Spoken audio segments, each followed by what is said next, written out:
Penyihir Jenius. Bab 326. Setelah menghabiskan lebih dari 10 hari mencari di seluruh zona penyangga di dekat kota penyihir tanpa hasil, Sunan dan para sahabatnya mulai menjelajah lebih dalam ke wilayah yang diduduki para dewa. Sama seperti kota penyihir, para dewa juga membangun pos terdepan di alam kebenaran. Berbeda dengan para penyihir yang pragmatis, sebagian besar dewa sangat memperhatikan kemegahan dan upacara, serta menyukai kemewahan. Mereka tidak linsi biaya dalam menggunakan kekuatan ilahi mereka untuk membangun sebuah kastil megah, yang mereka namai Pantheon. Setelah memasuki zona penyangga di dekat Pantheon, Sunan dan para pengikutnya menjadi semakin waspada. Di area ini, peluang untuk bertemu dewa-dewa pasti akan meningkat secara signifikan. Jika hanya itu masalahnya, maka tidak akan menjadi hal yang besar. Tanpa manfaat timbal balik yang cukup, kedua belah pihak hanya akan saling bertukar pandang dan pergi, tanpa konflik yang berarti. Namun, jika mereka menemukan titik temu hukum di sini, mereka harus mempertimbangkan risiko menghadapi lebih banyak dewa yang memperebutkannya. Inti dari kekuatan para dewa adalah jabatan ilahi mereka, dan temperamen serta gaya mereka dalam melakukan sesuatu sangat dipengaruhi oleh jabatan ilahi mereka. Dewa-dewa yang tugas ilahinya berkaitan dengan pembunuhan seringkali sangat haus darah dan kejam. Mereka yang memegang jabatan keagamaan atau berhubungan dengan api seringkali memiliki temperamen yang keras. Dalam perjalanan menuju lokasi pencarian, Sunan dan ketiga temannya berbicara tentang dewa-dewa. Meskipun ia memiliki ingatan dari sebelum reinkarnasinya, pemahamannya tentang para dewa tidak jauh lebih besar daripada Maisa dan dua orang lainnya, yang telah melawan para dewa selama bertahun-tahun. Ia dapat memanfaatkan kesempatan ini untuk mempelajari lebih lanjut tentang para dewa. Lagi pula, kemungkinan besar kita harus melawan para dewa di masa depan. Waktu berlalu cepat. Dalam sekejap mata, Sunan telah berada jauh di dalam zona penyangga di dekat Pantheon selama lebih dari 3 bulan, tetapi sayangnya, dia belum membuat kemajuan apapun. Meskipun agak kecewa, mereka tidak terlalu mempermasalahkannya. Lagi pula, pernah ada masa-masa di mana mereka tidak memanen hasil pertanian selama 100 atau 200 tahun. Mari kita akhiri pencarian hari ini, kata Maisa. Mari kita kembali dan beristirahat. 3 orang lainnya tentu saja tidak keberatan. Akhir-akhir ini mereka memiliki perasaan samar bahwa seseorang sedang mengawasi mereka, mungkin dewa tertentu atau dewa lainnya. Ini tidak mengherankan, lagi pula, mereka telah berlama-lama di daerah di mana pasukan musuh memiliki keunggulan, sehingga mereka pasti telah diperhatikan oleh beberapa dewa. Tinggal di sini mungkin akan menarik perhatian beberapa dewa yang ingin memburu para penyihir. Setelah mencapai kesepakatan, kelompok itu terbang menuju kota penyihir tanpa berhenti. Namun, saat Sunan melewati tengah zona penyangga, ekspresinya tiba-tiba berubah, dan dia berhenti. Ketika Maisa dan 2 orang lainnya melihat tindakannya, mereka segera berhenti dan dengan hati-hati melihat sekeliling. Melalui eksplorasi kolaboratif selama bertahun-tahun, mereka telah memperoleh pemahaman mendalam tentang daya pengamatan tajam penduduk Jiangsu Selatan. Dalam banyak kesempatan, Jiangsu Selatanlah yang mendeteksi keberadaan dewa-dewa di dekatnya terlebih dahulu, sehingga memungkinkan mereka untuk mengambil tindakan pencegahan.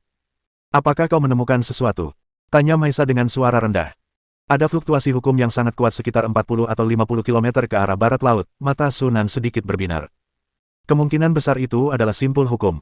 Mendengar itu, mata Maisa, Morik, dan Ortis langsung berbinar. Tanpa meragukan perkataan Sunan, kelompok itu segera menuju ke arah barat laut, menerobos ruang angkasa dan langsung menggunakan kemampuan spasial mereka. Hanya dalam 3 atau 4 tarikan napas, keempatnya tiba lebih dari 40 km jauhnya. Saat sosok itu muncul tinggi di langit, keempatnya melihat simpul hukum yang terletak di tengah-tengah sekelompok bebatuan bergerigi. Berbeda dengan simpul hukum yang pernah kita lihat sebelumnya, yang satu ini jauh lebih besar. Jika Anda mengabaikan bagian dalamnya yang berkilauan dan bertabur bintang, dan hanya melihat garis luarnya saja, bangunan ini tampak persis seperti pohon raksasa setinggi 50 atau 60 meter. Ini bukan simpul hukum sementara. Maisa menarik napas dalam-dalam, matanya berbinar-binar karena terkejut. Ini simpul hukum permanen. Morik dan Ortis juga menunjukkan ekspresi terkejut di wajah mereka. Tingkat fluktuasi hukum ini memang merupakan titik tetap hukum. Ini sebenarnya adalah simpul hukum permanen. Sunan juga terkejut. Tidak seperti simpul hukum sementara yang dihasilkan secara acak di alam kebenaran setiap beberapa waktu, simpul hukum permanen memiliki probabilitas kemunculan yang sangat rendah. Sejak ditemukannya alam kebenaran, hanya 3 simpul hukum permanen yang pernah muncul. Terakhir kali simpul hukum permanen muncul adalah lebih dari 20.000 tahun yang lalu. Di luar dugaan, kali ini mereka berhasil menemukan simpul hukum permanen. Setelah awalnya terkejut, keempat orang dari Sunan itu segera tenang, ekspresi mereka berubah menjadi serius. Menemukan titik-titik hukum permanen tentu merupakan hal yang baik, tetapi juga membawa risiko besar. Tak perlu diragukan lagi bahwa begitu berita tentang penemuan simpul hukum permanen tersebar, hal itu pasti akan menarik perhatian para penyihir roh sejati dan dewa yang tak terhitung jumlahnya. Lagi pula, kepentingan di balik ini sungguh mencengangkan. Kita harus segera mengirimkan pesan balasan dan meminta dukungan. Maisa adalah orang pertama yang berbicara, memecah keheningan dan menatap ketiga orang lainnya. Karena kita berempat telah menemukan simpul hukum permanen ini, maka simpul ini harus dibagi oleh keempat faksi kita. Kita dapat membahas rasio alokasi spesifik setelah kita menguasai simpul hukum ini, bagaimana? Morik dan Ortiz saling bertukar pandang dan setuju tanpa mengucapkan sepatah kata pun. Mereka tahu betul bahwa dengan kekuatan Abyss Dawn dan Sky Raven, mustahil untuk mempertahankan simpul hukum permanen ini. Mereka harus bergabung dengan Codex of Wisdom dan Star Alliance. Meskipun hal itu pasti akan memberikan bagian terbesar kepada kitab kebijaksanaan dan perjanjian, itu tetap lebih baik daripada tidak mendapatkan apapun sama sekali. Sekalipun mereka hanya bisa mendapatkan tempat kultivasi untuk simpul hukum permanen, itu tetap akan menjadi keuntungan yang sangat menyenangkan dan mengejutkan bagi mereka. Mata Sunan berkedip, dan dia setuju. Kepentingan yang terlibat dalam simpul hukum permanen terlalu luas, dan kekuatan Serakah tidak dapat ditentang oleh satu faksi penyihir saja. Hal ini berlaku bahkan untuk faksi penyihir besar. Pendekatan paling aman adalah dengan menggabungkan beberapa faksi penyihir. Sunan merasa sedikit beruntung karena kota terapung Aliansi Bintang sudah dibangun. Dengan adanya kota terapung, Aliansi Bintang memiliki kepercayaan diri yang jauh lebih besar dalam ucapannya. Setelah menduduki simpul hukum permanen, mereka secara alami akan dapat berbagi lebih banyak keuntungan pada akhirnya. Pada akhirnya, dunia ini ditentukan oleh kekuatan. Begitu kesepakatan tercapai, keempatnya segera mulai bertindak. Maisa menggerakkan pergelangan tangannya, dan sebuah kristal biru seukuran buah longan muncul di telapak tangannya. Dia menjentikkan jarinya, dan kristal sian itu langsung melesat keluar. Di udara, kristal itu tiba-tiba bersinar terang dan berubah menjadi burung sian transparan dalam cahaya yang menyilaukan. Burung itu melesat seperti anak panah ke kejauhan dan dengan cepat menghilang di cakrawala. Ini adalah pusat zona penyangga, cukup jauh dari kota penyihir. Setidaknya dibutuhkan setengah jam dari saat pesan dikirim hingga pasukan terkumpul dan bala bantuan tiba. Maisa berkata dengan sungguh-sungguh. Terdapat banyak penyihir roh sejati di alam kebenaran yang memiliki kitab kebijaksanaan, tetapi orang-orang ini tidak tinggal di tempat yang sama untuk jangka waktu yang lama. Sebagian di antaranya mengasingkan diri, berlatih kultivasi. Sebagian orang pergi mencari simpul yang mengatur hukum-hukum tersebut. Menyampaikan pesan kepada orang-orang ini dan mengajak mereka datang serta memberikan dukungan bukanlah sesuatu yang dapat dilakukan dalam waktu singkat. Kita harus mempertahankan poin penting dalam hukum ini sebelum bala bantuan tiba. Keempatnya kemudian mulai menyusun susunan sihir untuk menyembunyikan fluktuasi hukum-hukum tersebut. Namun, ketika persiapan baru setengah selesai, tiba-tiba datang gelombang energi yang kuat dari kejauhan.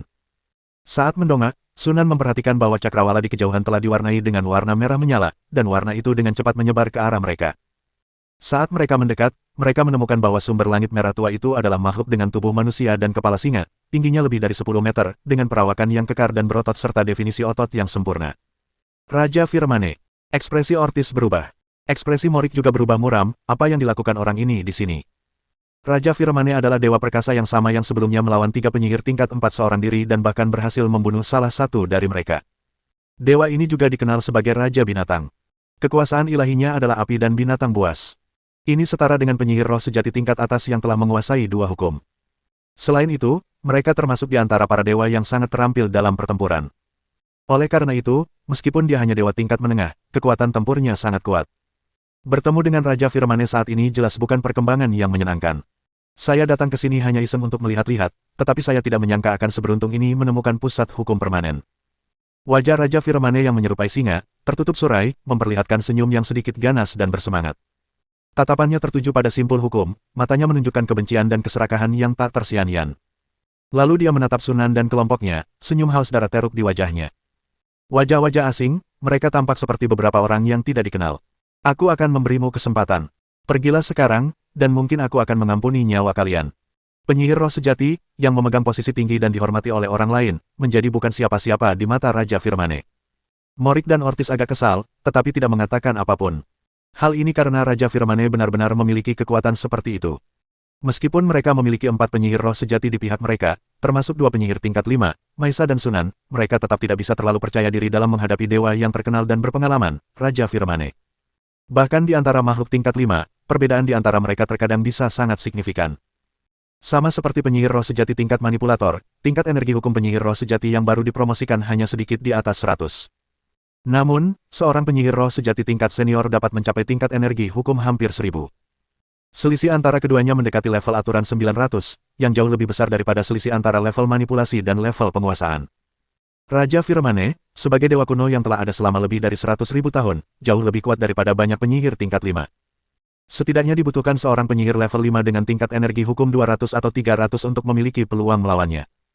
Sedangkan dari pihak kami, tentu saja, tingkat pengetahuan hukum Maisa mungkin tidak lebih dari 200. Adapun Sunan, yang baru saja dipromosikan, level hukumnya mungkin bahkan belum mencapai 120 atau 130. Kekuatan dan susunan pemain tim kita sendiri sama sekali tidak meyakinkan. Meskipun terdapat perbedaan kekuatan yang jelas antara kedua pihak, baik Sunan, Maisha, maupun dua orang lainnya tidak berniat untuk mundur. Node hukum permanen adalah peristiwa yang terjadi sekali dalam 1000 tahun, dan sangat penting bagi kekuatan mereka di masa depan. Bahkan jika itu berarti mengambil risiko besar, mereka tidak akan mundur sedikitpun. Seolah memahami niat mereka dari perubahan ekspresi keempat orang itu dari Sunan, Raja Surai Api mencibir dan, tanpa basa-basi lagi, melompat ke depan, kobaran apinya dengan cepat menyelimuti seluruh tubuhnya. Detik berikutnya, diiringi raungan yang memekakkan telinga, seekor singa merah setinggi 100 meter muncul dari kobaran api, menyerbu ke depan dengan keganasan yang tak tertandingi. Raja Firmane mengungkapkan wujud ilahinya di awal pertempuran. Dia jelas memahami bahwa bala bantuan musuh akan segera tiba, dan dia harus menghadapi keempat orang di depannya sebelum itu, jika tidak, dia akan diserang dari kedua sisi. Melihat serangan musuh yang mengancam, keempat orang dari Sunan tetap tenang dan menyerang hampir bersamaan. Dengan suara siulan yang melengking, hembusan angin tiba-tiba menyapu sekitar Morik, dan pusaran angin biru pucat yang terlihat jelas menerjang ke arah Raja Firmane. Aura yang seolah mengancam untuk menghancurkan segalanya itu membuat mereka merinding.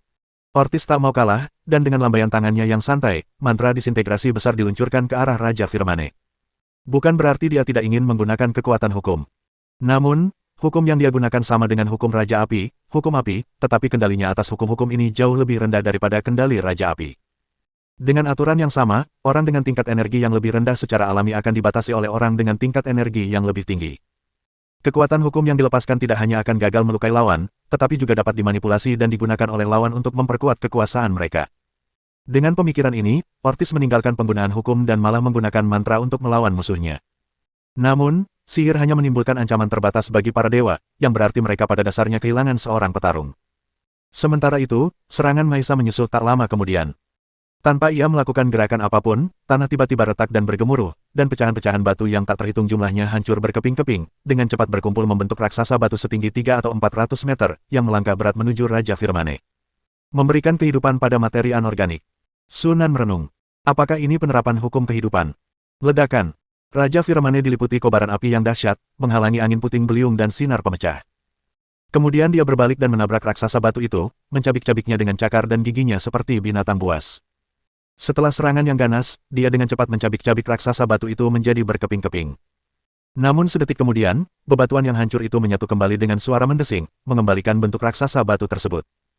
Terlebih lagi, kali ini permukaan tubuh raksasa batu itu ditutupi dengan pola-pola misterius yang tak terhitung jumlahnya, secara halus mengungkapkan pesona yang aneh. Sunan mengamati dengan saksama bahwa setiap kali tinju raksasa batu itu menyentuh api di tubuh Raja Surai Api, kobaran api yang semula mengamuk seolah-olah telah disiram air, dan momentumnya tiba-tiba melemah. Menguras kehidupan. Bahkan kehidupan api pun dapat diekstraksi. Tidak, bukan hanya itu. Ia juga dapat mengisi kembali energi kehidupannya sendiri dengan mengambilnya dari yang lain. Melihat raksasa batu itu, yang menderita banyak luka akibat serangan Raja Api tetapi pulih dengan cepat, Sunan mengerti. Sebagaimana yang diharapkan dari salah satu hukum terkuat dalam sistem pemerintahan, kekuatannya memang tidak boleh diremehkan. Pikirannya berpacu, tetapi tindakan Sunan cepat. Dia menunjuk, dan kehampaan itu tampak berhenti. Raja Firmane, yang sedang menyerbu ke depan, tiba-tiba membeku, seolah-olah dia telah dihantam oleh ribuan hektar gunung. Gerakannya yang semula secepat kilat melambat secara signifikan. Bab 327. Di dataran yang membentang ratusan kilometer, lapisan gravitasi tak terlihat tiba-tiba turun, menekan seperti ribuan hektar pegunungan. Dalam sekejap, bahkan kehampaan pun tampak membeku. Maisa, Morik, dan Ortiz baik-baik saja, karena Sunan telah menempatkan tanda rahasia pada mereka, memungkinkan mereka untuk menghindari tekanan hukum gravitasi. Namun, Raja Firmane benar-benar menanggung tekanan yang berat, dan gerakannya menjadi sangat lambat untuk sesaat. Detik berikutnya, kehampaan tiba-tiba berputar, dan 4 titik hitam yang sangat gelap tiba-tiba muncul, dengan cepat membesar dan langsung berubah menjadi 4 lubang hitam gravitasi seukuran batu penggiling, yang mengelilingi Raja Firmane dari segala arah. Dimanapun lubang hitam gravitasi lewat, ruang hampa tersebut tampak seperti kertas kusut, dengan lapisan-lapisan kerutan yang sangat mengerikan untuk dilihat. Dalam sekejap mata, Raja Firmane dikelilingi oleh lubang hitam gravitasi. Hukum gravitasi. Secerca kejutan terdengar dalam suara Raja Firmane, seolah-olah ini adalah pertama kalinya dia bertemu seseorang yang menguasai hukum yang begitu langka. Namun, ia kemudian mencibir dan meraung, melepaskan semburan api dahsyat yang seketika melenyapkan pusaran angin Morik dan sinar penghancur Ortiz, sekaligus membuat raksasa batu itu terlempar dan jatuh ke dalam lubang hitam di sekitarnya. Api itu diam-diam ditelan dan dipadamkan oleh lubang hitam gravitasi, tetapi lubang hitam itu juga menyusut dengan cepat, hingga akhirnya keduanya menghilang tanpa jejak. Bahkan saat menghadapi 4 penyihir roh sejati yang bekerja sama, Raja Firmane tetap mampu mengatasi situasi tersebut dengan mudah. Api dan Raja Binatang Buas, yang terkenal karena kehebatan mereka dalam pertempuran, mengungkapkan kekuatan yang sangat dahsyat pada saat ini. Maisa, Morik, dan Ortiz semuanya mengubah ekspresi wajah mereka. Mereka kini sangat ragu apakah mereka mampu bertahan hingga bala bantuan tiba. Haruskah kita mundur? Ekspresi Maisa berubah ragu-ragu. Setelah akhirnya menemukan simpul hukum permanen, dia enggan melepaskan kesempatan langka yang hanya terjadi sekali dalam 1000 tahun ini. Namun, situasi saat ini sangat tidak menguntungkan bagi mereka. Saat Maisa ragu-ragu, tiba-tiba dia merasakan gelombang energi hukum yang sangat besar meletus dari tidak jauh darinya. Dia menoleh dengan heran dan terkejut mendapati bahwa sumber wabah itu sebenarnya adalah Sunan. Yang terakhir melayang di udara, dikelilingi oleh lapisan distorsi spasial yang terlipat, dengan lubang hitam gravitasi tak terlihat seukuran kepalan tangan yang mengambang di sekitarnya, perlahan naik dan turun. Meskipun lubang hitam gravitasi ini jauh lebih kecil daripada yang sebelumnya, namun terasa jauh lebih menakutkan dan mengerikan. Hukum yang begitu ampuh. Morik dan Ortiz juga memperhatikan keanehan di Sunan. Mereka berdua tersentak bersamaan, wajah mereka dipenuhi dengan keheranan. Saat ini, intensitas fluktuasi hukum yang ditunjukkan Sunan telah mencapai sekitar tingkat energi 300, yang tidak lebih lemah dari Raja Api. Apa ini? Raja Firmane juga terkejut. Namun, sebelum dia sempat memikirkannya, serangan balasan Sunan sudah dimulai. Hampir seketika, ratusan dan ribuan lubang hitam gravitasi membanjiri Firmane King seperti banjir. Mendesis. Lubang hitam gravitasi yang tak terhitung jumlahnya merobek ruang angkasa, menghasilkan suara yang padat dan mengerikan seperti kain yang disobek. Raja Firmane, yang telah menguasai otoritas ilahi para binatang buas, memiliki tubuh fisik yang jauh lebih kuat daripada robot bertenaga sihir. Namun, di bawah kekuatan dahsyat lubang hitam gravitasi yang tak terhitung jumlahnya, ia menjadi rapuh seperti kertas dan langsung terkoyak, meninggalkannya dipenuhi luka. Mengaum. Raungan binatang buas yang ketakutan keluar dari mulut Raja Firmane. Dia menyerang ke kiri dan ke kanan, memusnahkan lubang hitam dengan kobaran api, tetapi segera lebih banyak lubang hitam tercipta, secara bertahap mempersempit ruang geraknya untuk menghindar. Dengan ruang angkasa itu sendiri yang terkoyak oleh lubang hitam gravitasi, dia bahkan tidak bisa menggunakan kemampuan seperti teleportasi spasial. Maisa dan dua orang lainnya benar-benar terkejut dengan apa yang mereka lihat. Mereka tidak pernah menyangka bahwa Sunan memiliki trik tersembunyi seperti itu. Raja Firmane yang dulunya angkuh kini dipermalukan hingga berada dalam keadaan yang menyedihkan oleh Sunan. Pemandangan di hadapan mereka benar-benar mengejutkan ketiganya. Namun, saat mereka tersadar, ekspresi terkejut muncul di mata ketiganya. Tanpa ragu-ragu, ketiganya bertindak dengan tegas. Ini bukan lagi soal bertahan sampai bala bantuan tiba. Dilihat dari kekuatan yang telah ditunjukkan Sunan, mereka memiliki setiap kesempatan untuk menahan Raja Firmane di sini dan menyelesaikan tugas membunuh seorang dewa. Raja Firmane jelas menyadari hal ini juga, dan meraung berulang kali saat dia mencoba menerobos. Seandainya hanya Sunan, dia pasti bisa melarikan diri meskipun harus mengalami luka serius. Namun dengan kedatangan tiga penyihir roh sejati lainnya, dia benar-benar kehilangan harapan untuk melarikan diri. Dalam keadaan khusus alam kebenaran, kerajaan Allah tidak dapat turun. Tanpa sarana perlindungan diri yang paling kuat, bahkan para dewa pun menghadapi risiko kematian yang sangat tinggi di sini. Ledakan. Raungan yang memekakkan telinga bergema di seluruh dataran. Angin kencang menderu, cahaya magis menyambar, tinju raksasa batu menerobos kehampaan dengan bunyi gedebuk teredam yang membuat dada terasa berat, dan kerusakan sunyi namun menakutkan dari lubang hitam gravitasi, saat serangan tak terhitung jumlahnya menyerbu Raja Firmane. Di bawah tekanan gravitasi tak terlihat, bahkan menghindar pun menjadi sangat sulit bagi Raja Firmane. Hanya dalam waktu singkat, tidak ada satupun bagian tubuh Raja Firmane yang tidak terluka. Darah suci menyembur keluar, tetapi sebelum sempat menyentuh tanah, darah itu ditelan dan dimusnahkan oleh lubang hitam gravitasi. Sepanjang hidupnya, Raja Firmane tidak pernah merasakan kematian begitu jelas mendekat. Dengan raungan, tubuhnya hampir dilalap api dan membengkak hingga lebih dari 1000 meter tingginya. Dia menyerbu dengan liar ke kiri dan ke kanan, tetapi tidak dapat menembus pengepungan. Sunan menyaksikan pemandangan ini dengan ekspresi acuh tak acuh. Setelah berhasil menembus level manipulasi, tingkat energi kekuatan hukum di dalam inti hukum telah meningkat menjadi sekitar 300. Jika dilihat di seluruh dunia, kurang dari 1 dari 10 penyihir roh sejati dan dewa yang dapat melampaui level ini. Setidaknya Raja Firmane tidak memiliki kekuatan itu. Kilatan cahaya muncul di mata Sunan. Dia mengulurkan tangan dan menunjuk, dan cahaya gelap, hampir hitam, perlahan muncul di ujung jarinya. Dalam sekejap, ruang kosong di sekitarnya tiba-tiba menjadi gelap, seolah-olah sebagian besar cahaya telah ditelan oleh pancaran kegelapan ini. Detik berikutnya, cahaya gaib itu tiba-tiba menghilang, dan ketika muncul kembali, cahaya itu sudah berada di samping Raja Firmane, menghantam tubuhnya seperti anak panah yang dilepaskan dari busur. Waktu seolah berhenti sejenak. Sesaat kemudian, tubuh makhluk buas berapi-api yang besar itu tiba-tiba roboh, menyusut dengan cepat seperti balon yang kempes, seolah-olah sesuatu sedang melahap tubuhnya dengan cepat. Dalam sekejap mata, tubuh Raja Firmane, yang tingginya lebih dari 1000 meter, menyusut menjadi kurang dari 5 meter, dan jatuh ke tanah seperti meteor, menghantam tanah dengan keras. Ketika Maisa dan dua orang lainnya melihat lebih dekat, mereka menemukan bahwa Raja Firmane memiliki rongga kosong yang mengejutkan di dadanya, daging di dalamnya telah sepenuhnya dimakan. Para dewa tidak memiliki organ vital. Mereka dapat dibangkitkan dan dikembalikan ke tubuh asalnya meskipun hanya tersisa satu jari. Namun, mereka dapat dengan jelas merasakan bahwa kekuatan hidup di dalam Raja Firmane telah sepenuhnya habis. Serangan Sunan barusan telah sepenuhnya memadamkan kekuatan hidup di dalam Raja Api. Dewa perkasa ini, yang terkenal karena kehebatannya dalam pertempuran dan telah membunuh banyak penyihir roh sejati, telah tumbang. Melihat mayat dewa yang tergeletak di tanah, Maisa dan dua orang lainnya agak terbewildered. Sebelumnya, mereka tidak pernah membayangkan bahwa suatu hari mereka akan membunuh Raja Firmane. Setelah tersadar, Maisa menatap Sunan dengan tatapan yang rumit. Meskipun dia selalu merasa bahwa Sunan memiliki banyak sekali trik tersembunyi, penampilan Sunan hari ini tetap membuatnya sangat terkejut. Metode meningkatkan tingkat energi hukum hingga 2 atau 3 kali lipat sekaligus benar-benar di luar pemahamannya. Aku benar-benar tidak tahu dari mana Sunan mendapatkan begitu banyak trik di tangannya. Semakin sering Maisa berinteraksi dengan Sunan, semakin ia merasa bahwa Sunan diselimuti kabut, membuatnya benar-benar tak terduga. Saat Maisa sedang melamun, ia melihat Sunan tiba-tiba berbalik dan melambaikan tangannya ke arah tertentu. Gelombang gravitasi yang terlihat jelas meraung dan seketika melintasi ribuan meter untuk menghantam suatu titik di ruang hampa. Saat ruang terdistorsi, 4 sosok tiba-tiba muncul. Jut. Saat Morik melihat sosok dan wajah keempat orang itu, ekspresinya berubah drastis. Awas, itu penyihir mahkota dari tahta kegelapan. Bahkan, tanpa pengingat dari Morik, Maisa dan Ortiz sudah waspada.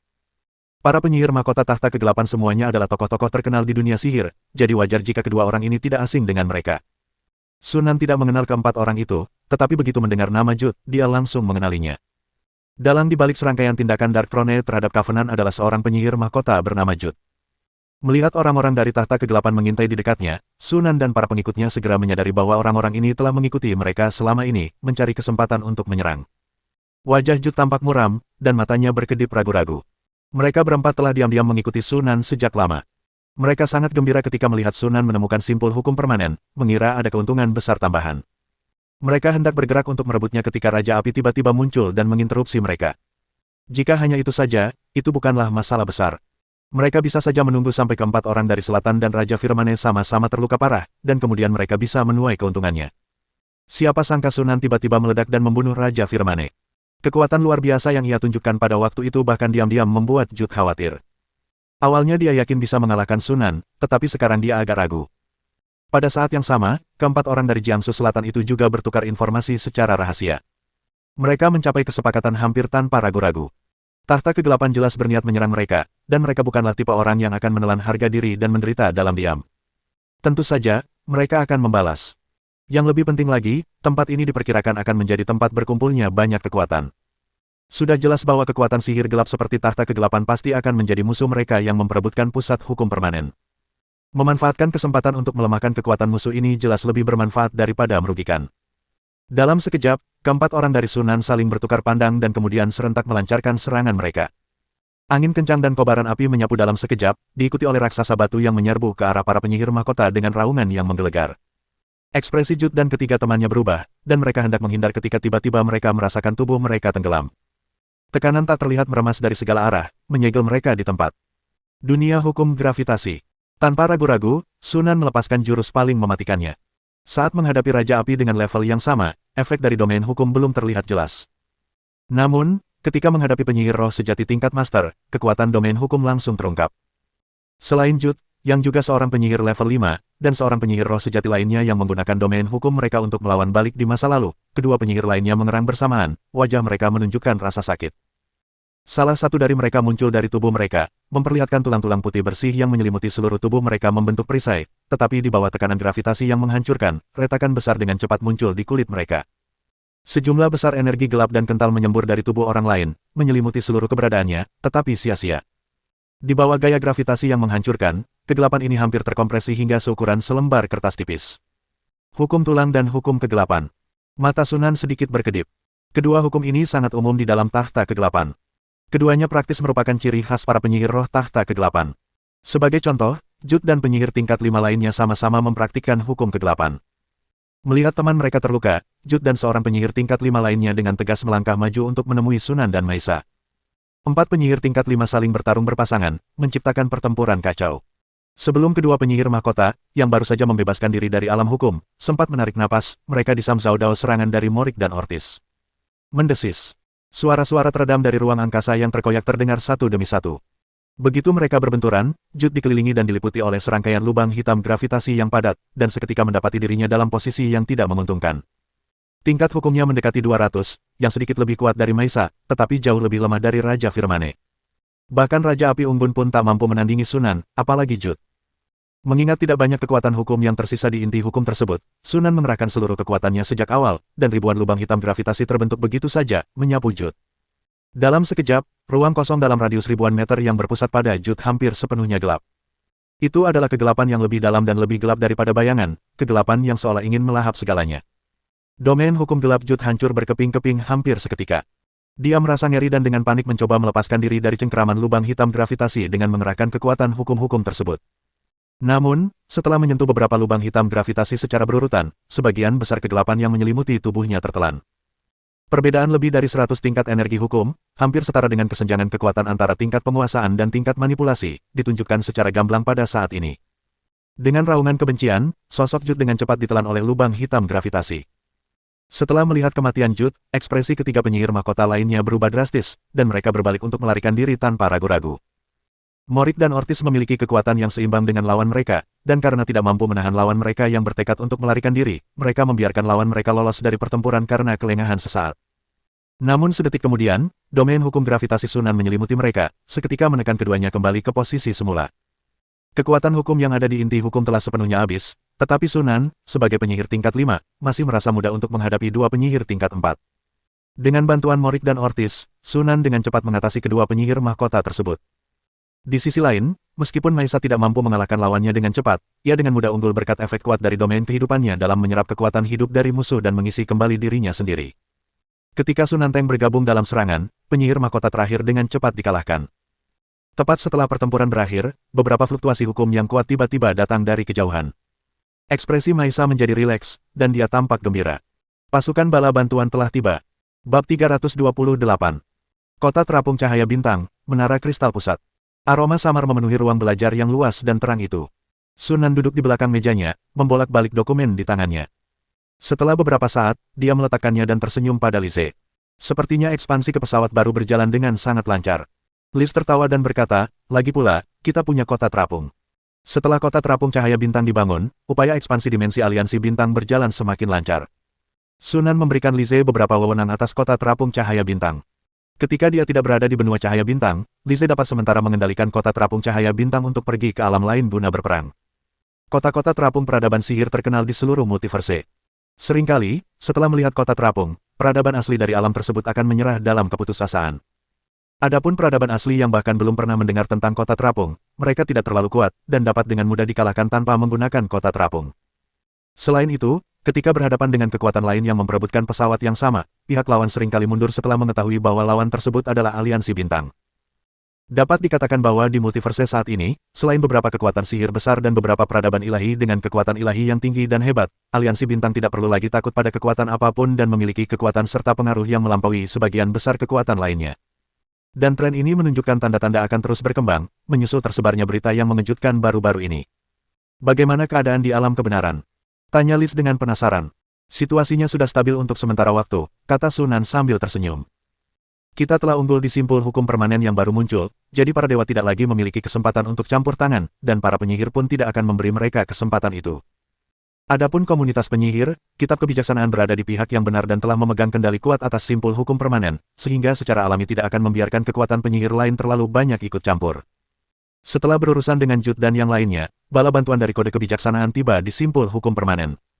Dan mereka bahkan mengerahkan seorang penyihir level 6. Setelah itu, meskipun penyihir roh sejati dari faksi sihir lain datang satu demi satu setelah mendengar berita tersebut, mereka hanya bisa menyaksikan tanpa daya di hadapan penyihir roh sejati tingkat dominator. Simpul hukum permanen yang baru ditemukan ini tidak kecil. Ia dapat menampung hingga 14 penyihir roh sejati yang berkultivasi secara bersamaan. Menurut kesepakatan, Codex of Wisdom akan menempati 7 tempat, Star Alliance kita akan menempati 4 tempat, Abyss Dawn dan Sky Raven masing-masing akan menempati 1 tempat, dan 2 tempat yang tersisa akan dialokasikan untuk Protoss Clock Tower dan Deep Blue Alliance. Sebagai imbalannya, mereka akan berbagi tekanan dari kekuatan penyihir gelap lainnya atas nama Kodeks Kebijaksanaan. Jiangsu bagian selatan cukup puas dengan hasilnya. Faktanya, jika aliansi bintang belum lama ini membangun kota terapungnya dan mengalami transformasi kekuatan yang lengkap, ditambah dengan fakta bahwa Sunan membunuh beberapa tokoh kuat, termasuk Raja Api dan Jut, dalam pertempuran, aliansi bintang mungkin tidak akan mampu mengamankan 4 tempat. Tidakkah kau lihat bahwa Abyss Dawn dan Sky Raven, yang juga merupakan penemu, hanya mendapatkan 1 tempat pada akhirnya? Pada akhirnya, multiverse ditentukan oleh kekuatan. Hukum rimba, di mana yang kuat memangsa yang lemah dan yang perkasa dihormati, terwujud dengan jelas dalam dunia para penyihir. Sama seperti Menara Jam Protos dan Perjanjian Biru, yang tidak melakukan apapun dalam insiden ini, Kodeks Wisdom dan perjanjian tersebut harus mengorbankan 2 slot hanya untuk memenangkan hati mereka agar membentuk aliansi dan melawan keserakahan pasukan penyihir gelap. Terlepas dari keadaan apapun, ini merupakan keuntungan besar bagi Star Alliance dan Sunan. Dengan slot kultivasi permanen untuk simpul hukum, Sunan tidak perlu lagi berkeliling mencari simpul hukum sementara, dan efisiensinya dalam memahami hukum pasti akan meningkat secara signifikan. Dengan dukungan dari simpul hukum, paling lama dalam 3 atau 400 tahun, saya akan mampu meningkatkan hukum petir ke tingkat manipulasi, dan kemudian saya dapat berkonsentrasi untuk memahami hukum gravitasi. Sunan merenung dalam hati. Adapun 3 posisi yang tersisa, posisi tersebut tidak dapat digunakan untuk sementara waktu karena aliansi bintang saat ini tidak memiliki penyihir roh sejati kedua.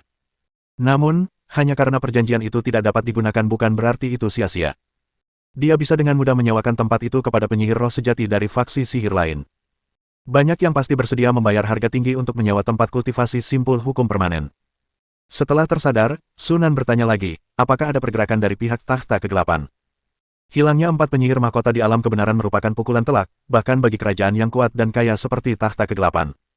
Pasukan penyihir gelap pada umumnya pendendam, dan tahta dunia bawah sepertinya tidak akan membiarkan hal ini begitu saja. Belum ada yang terdeteksi, Lizard menggelengkan kepalanya. Sunan berpikir sejenak dan berkata, awasi terus sisi itu dan bersiaplah menghadapi ancaman potensial apapun. Hilangnya 4 penyihir roh sejati sekaligus pasti akan menimbulkan dampak yang signifikan. Konsekuensi paling langsungnya adalah kekosongan kekuatan yang menjaga simpul hukum di dalam alam kebenaran. Tahta kegelapan mungkin saat ini kewalahan menangani masalah ini. Sekalipun mereka menginginkan balas dendam, itu mungkin sesuatu untuk nanti. Sunan tidak terlalu khawatir.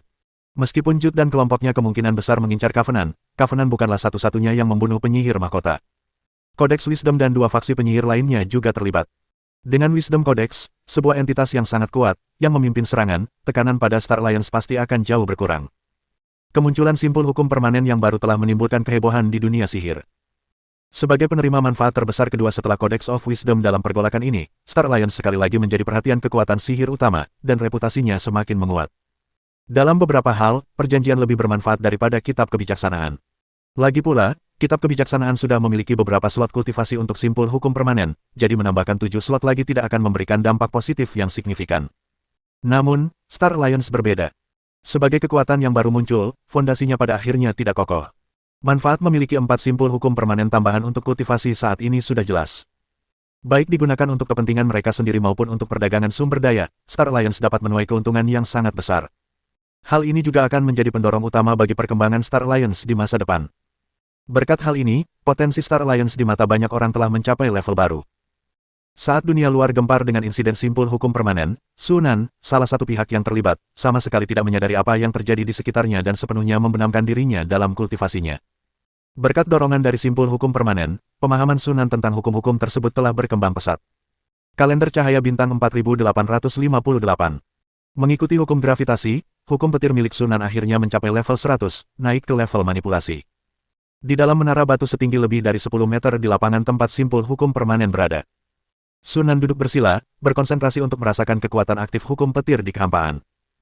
Sama seperti terobosan sebelumnya dalam hukum gravitasi, saat tingkat energi hukumnya mencapai 100, dia jelas merasakan bahwa penghalang halus antara roh sejatinya dan hukum petir di kehampaan telah menghilang secara signifikan, dan hubungan antara keduanya telah semakin dalam dalam sekejap.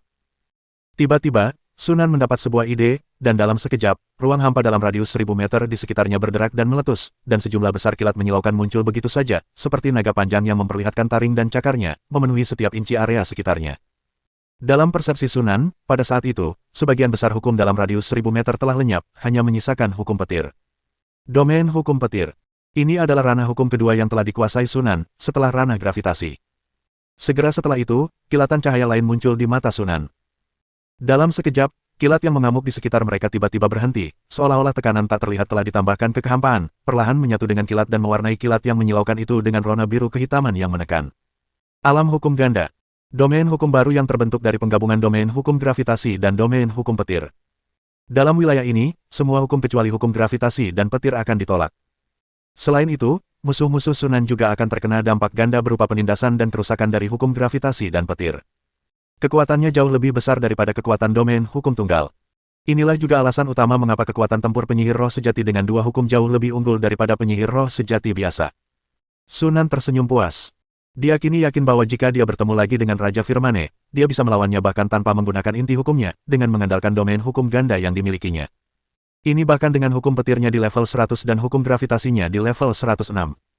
Jika kedua hukumnya mencapai level sekitar 200, dia sangat yakin bahwa dia dapat dengan mudah membunuh Raja Firmane.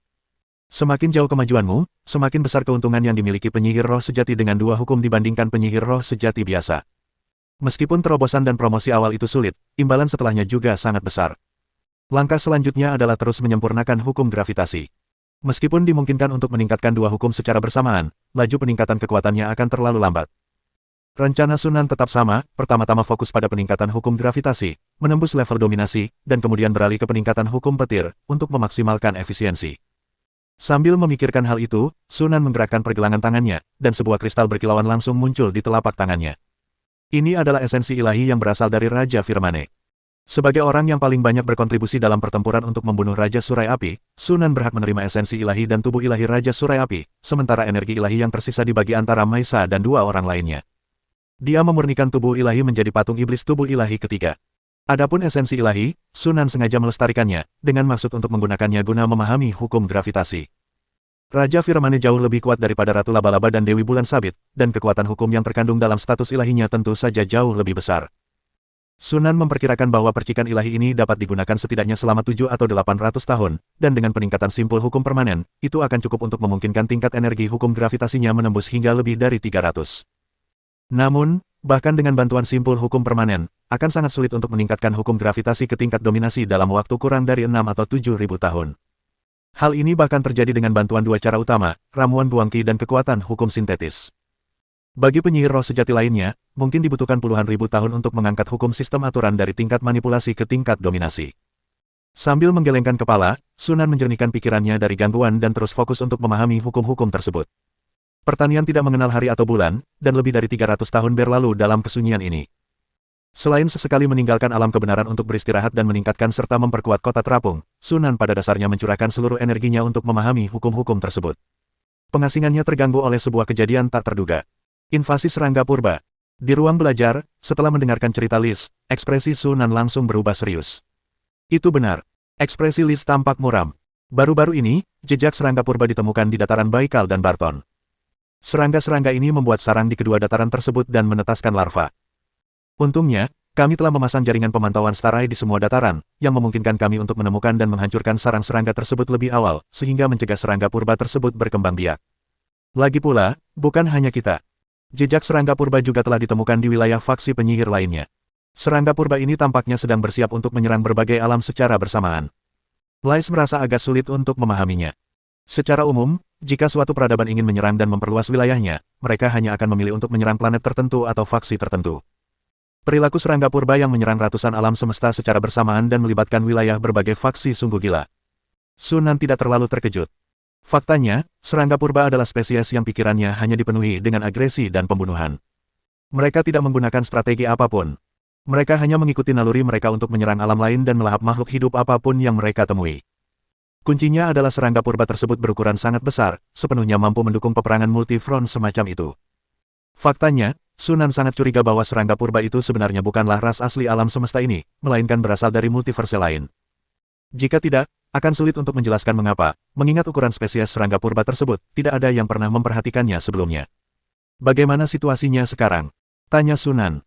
Informasi intelijen tentang kekuatan lain masih dikumpulkan, tetapi di dunia sihir, beberapa kekuatan sihir kelas 3 telah mengalami sebagian besar wilayah mereka diduduki oleh serangga purba. Lizard mengerutkan kening, wajahnya menunjukkan sedikit kekhawatiran. Situasi saat ini tanpa diragukan lagi mengkonfirmasi deskripsi sebelumnya tentang serangga purba di Jiangsu Selatan. Menurut Sunan, apa yang terjadi sekarang hanyalah serangan penjajakan oleh serangga purba. Kekuatan utama yang sebenarnya belum tiba. Ketika serangga purba melancarkan serangan skala penuh, kemungkinan besar akan terjadi perang besar yang akan memengaruhi seluruh multiverse. Setelah berpikir sejenak, Sunan sudah mengambil keputusan. Teruslah mengumpulkan informasi intelijen. Tingkatkan garnisun di semua bidang, perkuat kewaspadaan, dan bersiaplah untuk membasmi serangga purba yang menyerang kapan saja. Selain itu, kita harus meningkatkan cadangan pasokan kita sebanyak mungkin. Saat ini, di seluruh multiverse, mungkin hanya Sunan dan Lais yang tahu seberapa jauh invasi misterius ini akan meluas di masa depan. Inilah keunggulan mereka. Sebelum perang meningkat, kita harus menimbun sumber daya sebanyak mungkin dan melakukan persiapan perang secara penuh, agar kita dapat memperoleh lebih banyak keuntungan di masa depan. Bencana cacing purba, yang memengaruhi seluruh multiverse, pasti akan mengubah struktur kekuasaan yang ada. Bahkan kekuatan sihir yang perkasa pun bisa jatuh dari singgasananya dalam perang brutal ini. Pada saat itu, aliansi bintang mungkin memiliki kesempatan untuk merebut peluang dan mengambil alih posisinya. Bab 329. Mengetahui bahwa bencana serangga kuno tidak akan meletus dalam waktu dekat, Sunan tidak terlalu memperhatikannya. Dia mempercayakan semua urusan aliansi bintang kepada Lizard dan terus mengabdikan dirinya untuk memahami hukum-hukumnya. Hanya ketika dia tinggal di alam kebenaran untuk waktu yang lama barulah dia akan sibuk dengan peningkatan dan transformasi kota terapung tersebut. Waktu berlalu begitu cepat, dan tahun-tahun pun berlalu. Saat Sunan sedang fokus berlatih kultivasi, skala invasi serangga purba secara bertahap meluas. Pada tahun 4988 kalender cahaya bintang, sekawanan serangga purba yang berjumlah lebih dari 5 juta muncul di gugusan bidang Tianhai. Hanya dalam setengah bulan, lebih dari 3 bidang ditaklukkan oleh serangga purba tersebut, dan lebih dari 10 bidang diserang secara bersamaan. Aliansi Biru Tua segera mengerahkan kota terapungnya untuk memusnahkan serangga purba yang menyerang. Pada tahun 5020 kalender cahaya bintang, puluhan juta kawanan serangga purba menyerbu takhta kegelapan, bahkan mencapai alam utama, alam bulan, sebelum akhirnya dipukul mundur oleh takhta kegelapan. Dalam dekade berikutnya, faksi-faksi penyihir lainnya, jajaran dewa, dan bahkan kerajaan naga pun diserbu oleh serangga purba tersebut. Meskipun pasukan-pasukan ini segera mengirimkan pasukan besar untuk membasmi serangga purba tersebut, mereka gagal untuk mengusir kawanan itu. Semakin banyak serangga purba muncul dari sumber yang tidak diketahui, dan skala perang tidak hanya gagal untuk dikendalikan tetapi juga menunjukkan kecenderungan untuk secara bertahap meluas. Seluruh multiverse secara bertahap menyadari kekuatan mengerikan dari serangga purba dan mulai menganggap serius ras aneh ini. Kalender cahaya bintang 5520. Sunan menyelesaikan kultivasinya dan kembali ke benua cahaya bintang dari alam kebenaran. Setelah lebih dari 700 tahun, esensi ilahi Raja Firmane akhirnya habis, dan hukum gravitasinya juga meningkat hingga lebih dari 300 tingkat energi. Dengan dua domain hukum dan inti hukum yang dimilikinya, Sunan kini yakin bahwa dia bahkan mampu melawan penyihir tingkat 6. Kembali di kota terapung Starlight, begitu saya memasuki menara kristal pusat, Lizard datang mencari saya. Saat bertemu dengannya, Sunan langsung merasakan aura hukum yang lebih kuat terpancar dari Lizard daripada sebelumnya. Dia mengangkat alisnya dan terkekeh, sepertinya tidak akan lama lagi aliansi bintang kita akan memiliki penyihir roh sejati lainnya. Semua ini berkat ramuan penglihatanmu. Liz tersenyum. Berkat persediaan ramuan pencerahan yang melimpah, pemahamannya tentang hukum bintang sangat lancar, jauh melampaui pemahaman penyihir tingkat 3 biasa. Dengan laju saat ini, tidak akan membutuhkan waktu 1000 tahun untuk mencapai level penyihir roh sejati. Setelah berbasa-basi sebentar, keduanya langsung membahas urusan utama. Bagaimana keadaan serangga purba akhir-akhir ini? Seperti yang kau katakan, skala perang telah meluas. Ekspresi Lizard tampak serius. Jumlah serangga purba sungguh di luar dugaan. Menurut statistik, saat ini mereka menyerang sebanyak 1000 planet sekaligus, dan mereka telah menduduki hampir sejumlah planet, yang hampir semuanya dihuni oleh ras cerdas. Masih terlalu dini untuk terkejut. Mata Sunan sedikit berkedip. Hanya dia yang tahu bahwa situasi saat ini belum mencapai puncak perang. Invasi serangga purba ke multiverse saat ini berada pada tahap menebar jaring yang luas.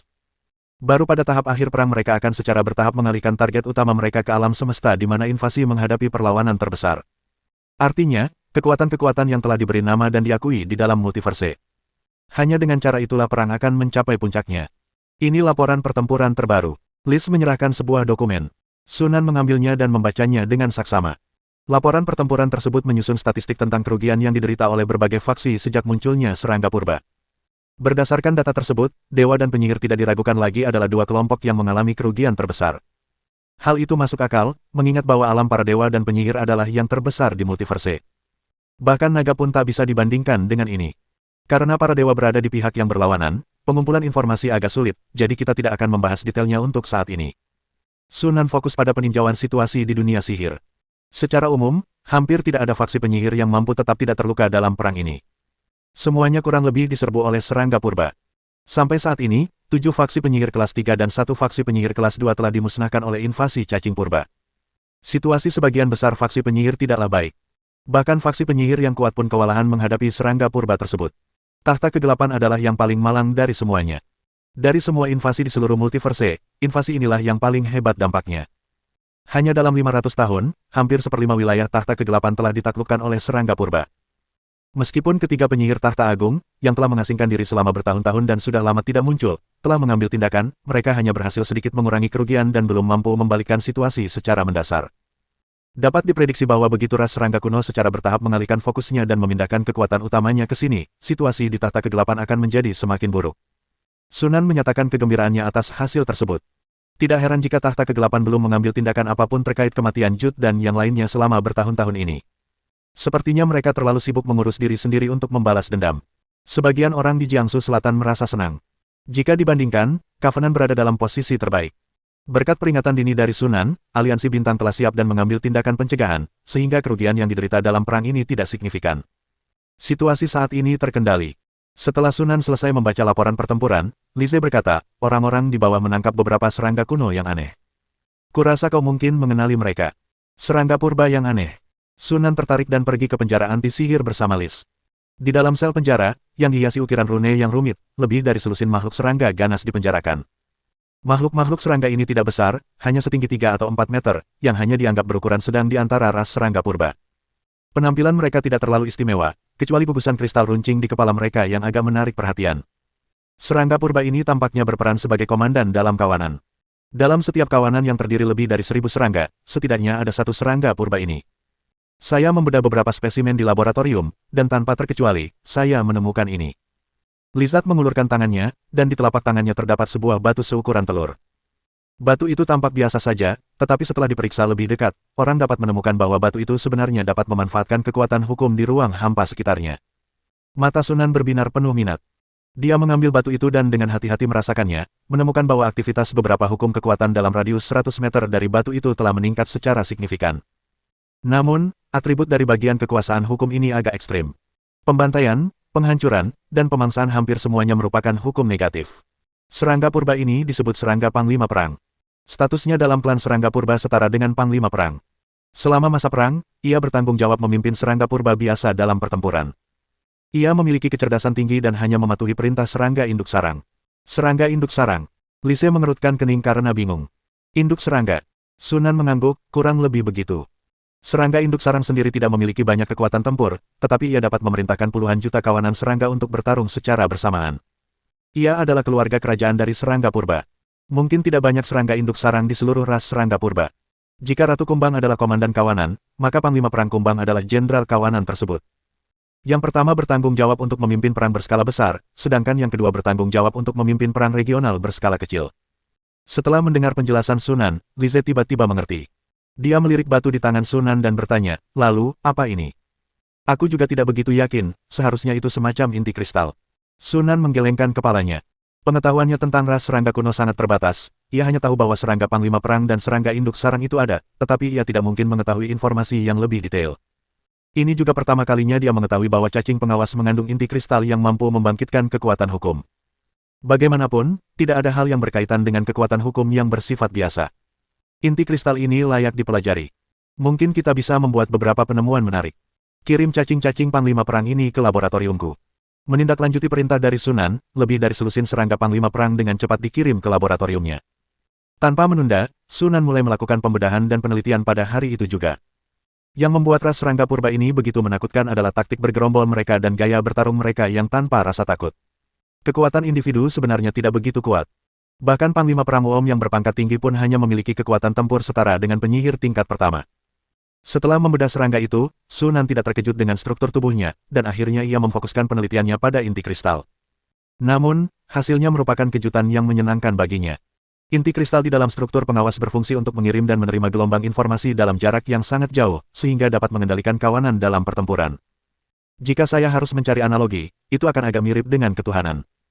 Para dewa dapat menerima dan memproses doa jutaan umat beriman secara bersamaan melalui status ilahi mereka, dan juga dapat memberikan perintah kepada umat beriman serta bahkan menganugerahkan kekuatan ilahi dan sihir kepada mereka. Inti dari Overseer Wom sangat mirip dengan inti dari seorang dewa dalam hal ini. Adapun alasan mengapa inti kristal dapat memicu kekuatan hukum tersebut, Sunan menduga bahwa itu karena pikiran dan roh serangga purba tersebut terhubung erat. Serangga purba adalah spesies yang sangat sosial. Serangga purba biasa hampir tidak memiliki pemikiran independen. Semua tindakan mereka diperintahkan oleh serangga pemimpin perang atau serangga induk sarang. Mereka sepenuhnya menyerahkan kehendak spiritual mereka kepada dua hal terakhir. Melalui koneksi inti kristal, kehendak spiritual kawanan tersebut berkumpul untuk membentuk jaringan spiritual yang luas. Seekor serangga purba saja tidak berarti apa-apa, tetapi ketika jumlahnya mencapai skala tertentu, jaringan mental dapat memanfaatkan kekuatan hukum seperti pembunuhan, penghancuran, dan pemangsaan. Hukum-hukum daya ini pada akhirnya akan bertemu di sumber jaringan, yaitu inti kristal. Di bawah pengaruh yang begitu halus, tidak mengherankan jika inti kristal memiliki kemampuan untuk membangkitkan kekuatan hukum.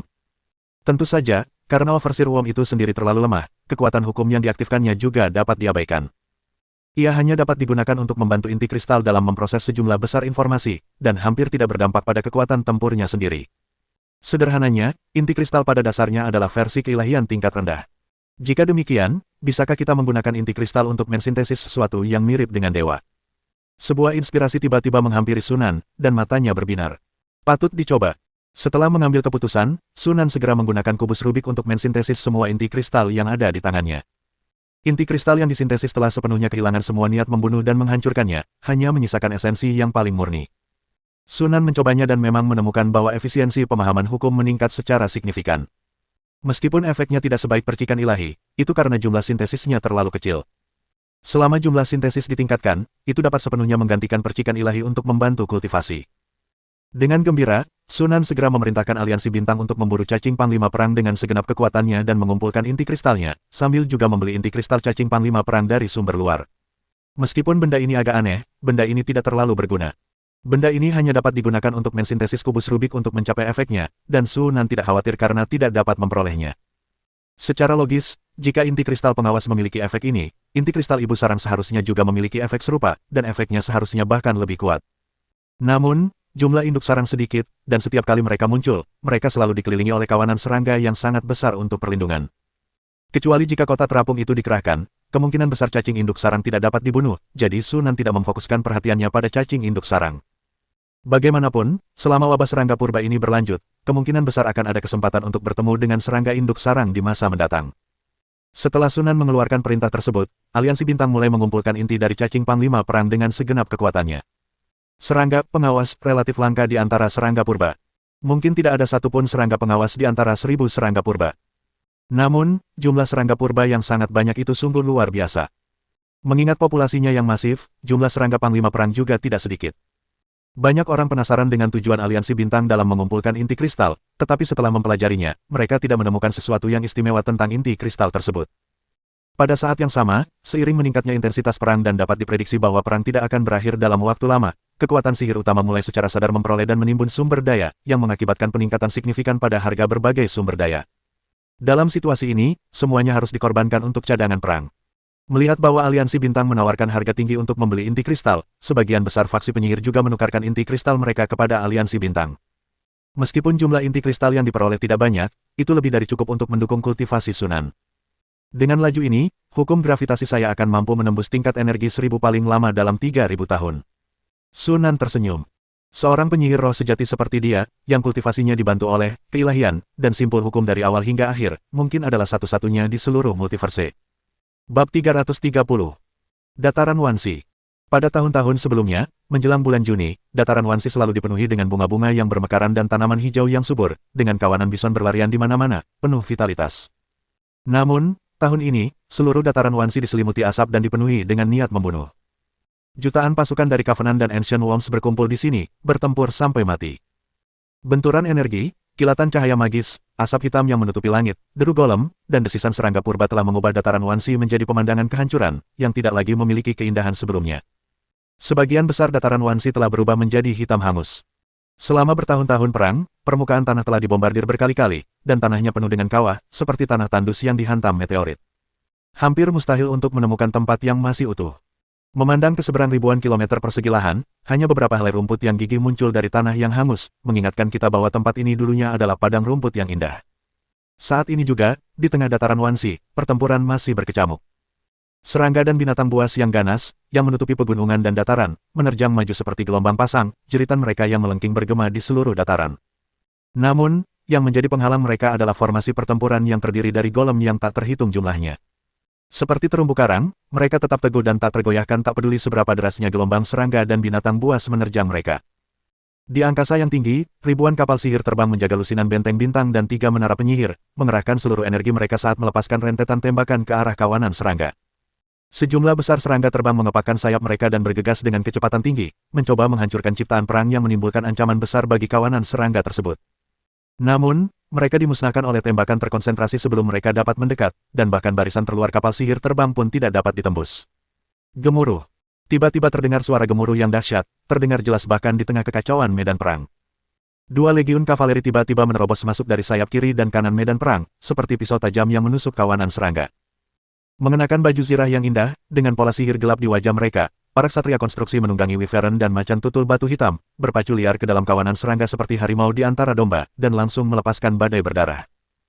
Gerombolan Zerg, yang sudah berada dalam posisi yang kurang menguntungkan akibat serangan makhluk-makhluk ciptaan perang Covenant, mengalami kemunduran yang lebih besar dan menunjukkan tanda-tanda kehancuran ketika ksatria batu rune bergabung di medan perang. Namun pada saat itu, gelombang tak terlihat menyapu seluruh medan perang seperti badai. Dalam sekejap, jeritan melengking yang tadinya naik turun tiba-tiba meningkat ke tingkat yang sama sekali baru. Serangga purba yang tersisa di medan perang tiba-tiba menjadi sangat mengamuk, menyerbu tanpa rasa takut ke arah pasukan Covenant. Pada saat yang sama, lebih banyak serangga purba tiba-tiba muncul dari belakang dan dari bawah tanah, bergabung dalam pertempuran. Situasi kawanan serangga yang sebelumnya goyah segera stabil, dan bahkan ada batasan bagi kemampuan mereka untuk melancarkan serangan balik. Di dalam menara penyihir, Sherman, Artil, dan Cory menyaksikan adegan ini dengan lebih banyak kegembiraan daripada kejutan. Ini adalah gelombang spiritual serangga purba. Serangga induk sarang akhirnya muncul. Setelah menunggu begitu lama, akhirnya kami berhasil mengeluarkannya. Lagi pula, ini adalah pasukan terakhir serangga purba. Jika mereka tidak keluar sekarang, mereka tidak akan punya kesempatan. Perang di alam Sith telah berlangsung selama lebih dari 1 dekade, dengan invasi serangga purba yang berjumlah lebih dari 10 juta. Menyadari bahwa kawanan sebesar itu pasti dipimpin oleh induk cacing, Covenant segera mengerahkan sejumlah besar pasukan untuk melawannya.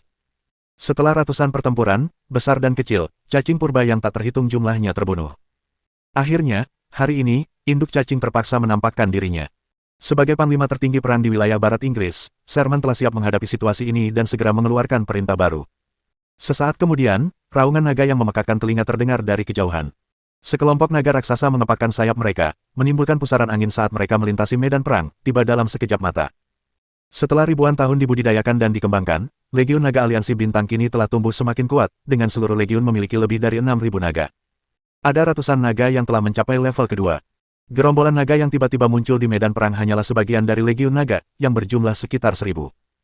Dengan bergabungnya naga ke dalam pertempuran, kawanan serangga, yang sebelumnya menunjukkan tanda-tanda serangan balik, segera ditekan kembali, dan sejumlah besar serangga purba binasa di bawah napas naga yang memscorching.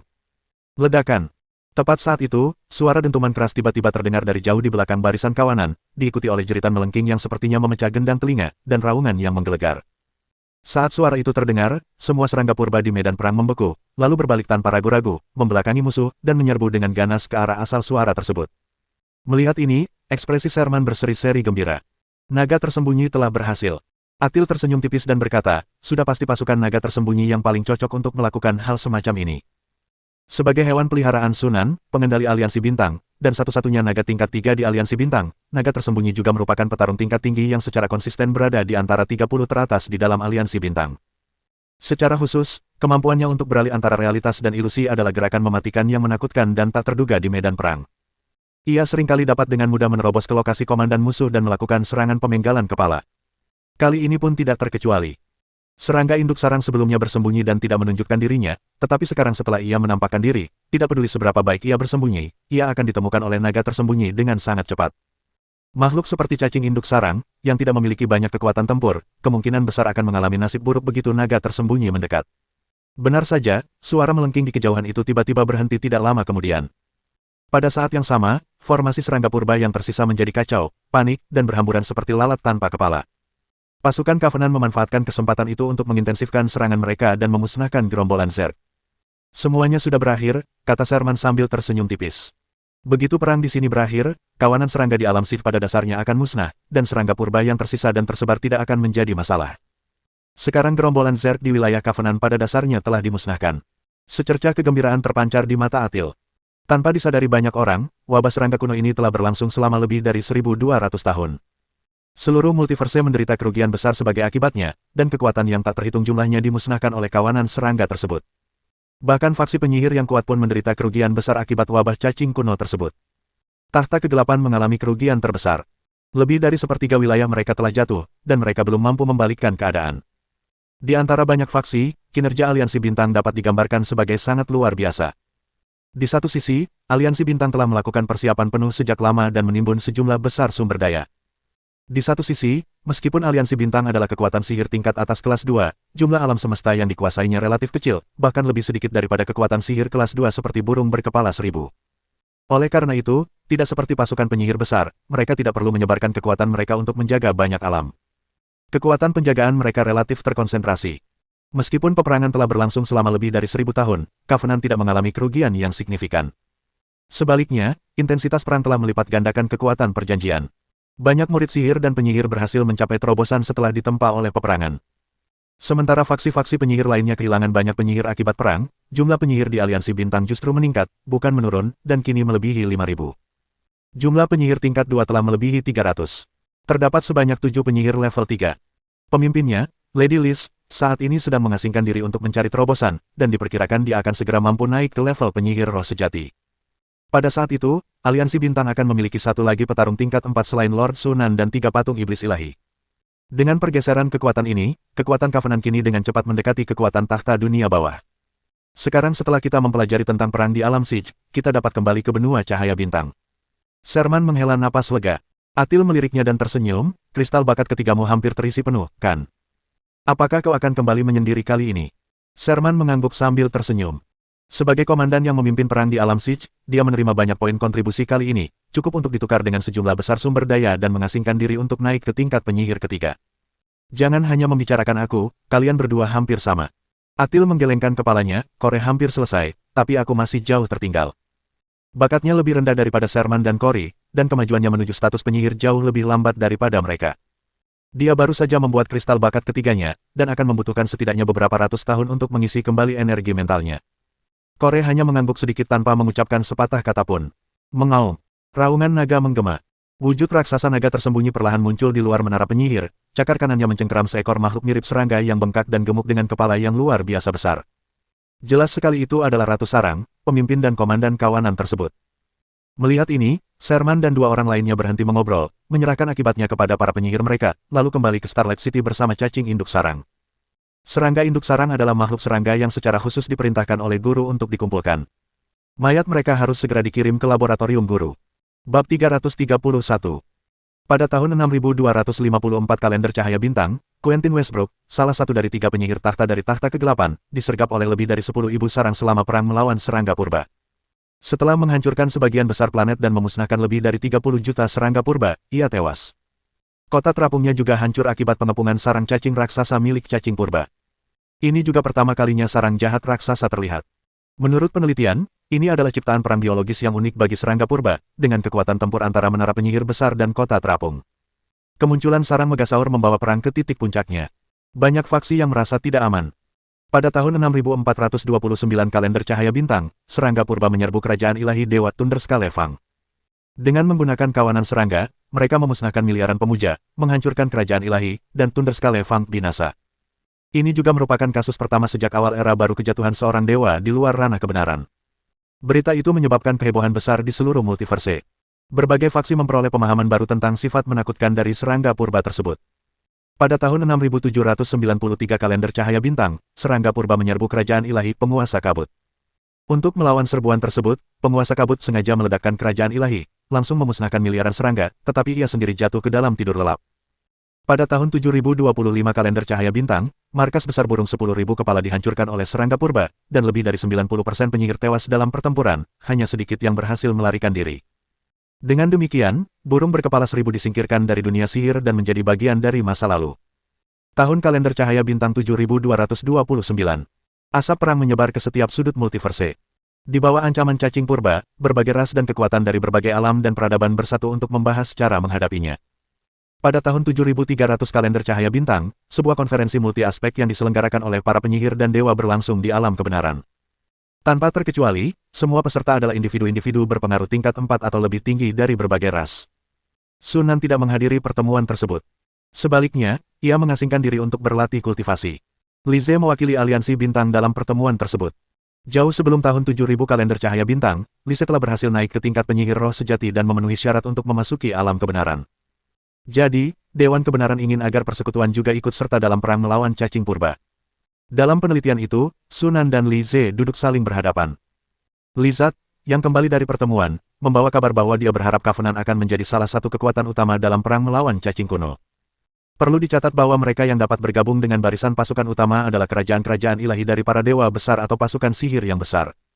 Undangan Dewan Kebenaran kepada Aliansi Bintang untuk bergabung tidak diragukan lagi merupakan pengakuan atas kekuatan Aliansi Bintang saat ini.